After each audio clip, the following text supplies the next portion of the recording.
All right, everyone, we're in my car because I'm about to run a day-long workshop/retreat, but I wanted to get out the raw talk. So let's talk about. Full disclosure, fell asleep during part of it. We all know that 3-hour show is a little rough on me. Opening segment with Cody and Seth and the whole thing, great. I mean, they're both great talkers. They're really kind of like propelling the storyline forward a little. Curious to see what's going to happen on Friday. But like overall, just a great segment. The whole thing with the women's tag team was okay. I feel like I love both Zoe Stark and I love Zoe Stark, and I feel like she's just not.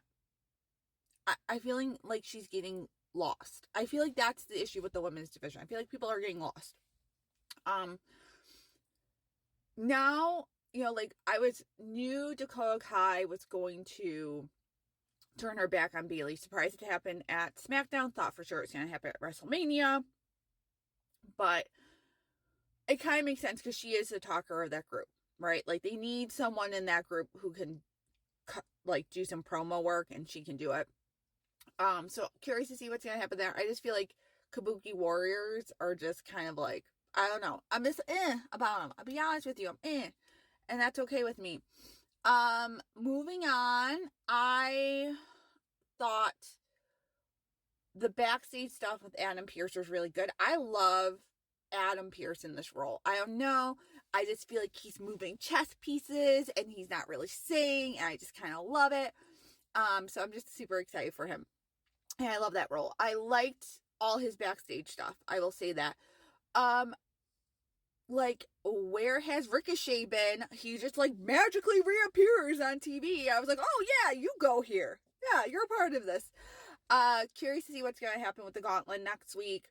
Love the little thing with Sami Zayn and Ivar and that whole thing. I'm like, Sammy's like the underdog, right? Like, we love the underdog. And I'm just like rooting for Sammy. I'm like, come on, Sammy. Let's go. Let's do this. But now it's hard because I do love Ricochet. And I always joke, I'm like, the man is like, defies gravity. That's the only way I can describe Ricochet. He defies gravity. So I'm excited to see that match next week. All right, let's talk about Becky Lynch, Nia Jax with the Liv Morgan interference. Good match.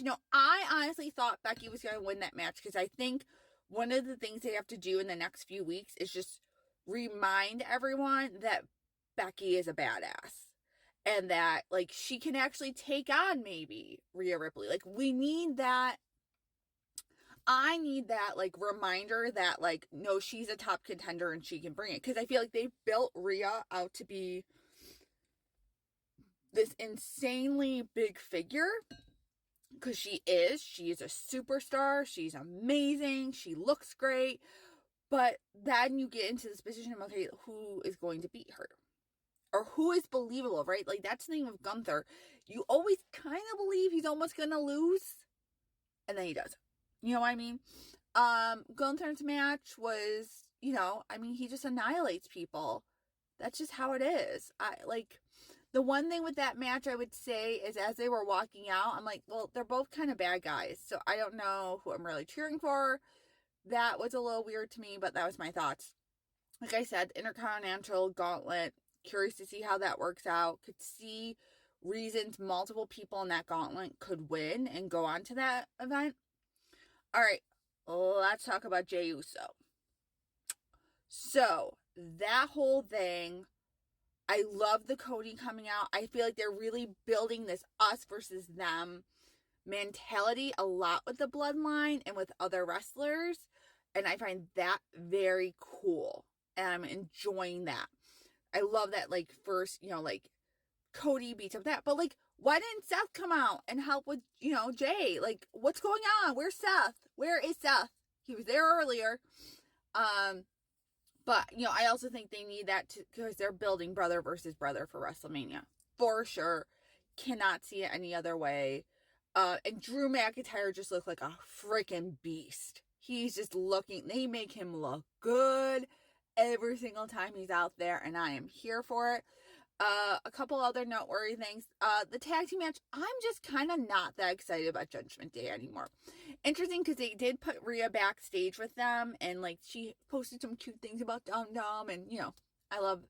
But like Dom Dom got his butt kicked by Gunther, which was just unbelievable. But they did make him look at points like he might rally and come back. Again, I love that about a Gunther match because you at some point believe he might get beat. And then he doesn't. So I love that. But yeah, I like the backstage thing. I was interesting to see that they had Rhea back in there. And then they had Rhea back with the Nia Jax after Liv Morgan and Becky Lynch were fighting backstage. I just kind of love that she's just so smug. She just walks by Becky like, have fun. I'll be fresh. You won't for this match. But yeah, I'm liking the little things with her and Dom Dom. We haven't seen a lot of her and Dom Dom lately, so I'm here for it. All that being said, though, I'm just so curious how they're going to break her off from Judgment Day, because I still do believe that's what's happening. I think that pretty much covers it. Sorry, I went back and forth on that women's match. I got squirrel and distracted. Only other thing, I love the fact that Michael Cole mentioned Sting's last match. I just thought that was very, very sweet. He is a huge part of the wrestling universe. He has a huge history with WWE, WCW, so I did like that little moment. I thought that was a cute thing. All right, other than that, great show. Can we go back to 2 hours? Like, Mama is tired by the end of that show, and I always need a nap somewhere in it. So I will see you guys back on Saturday. We will talk all things SmackDown. The Rock will be there. Cody Rhodes will be there. Seth Rollins will be there. Let's see what happens. And Roman Reigns, who's being lost in the shuffle of all of this, of course. All right, bye for now.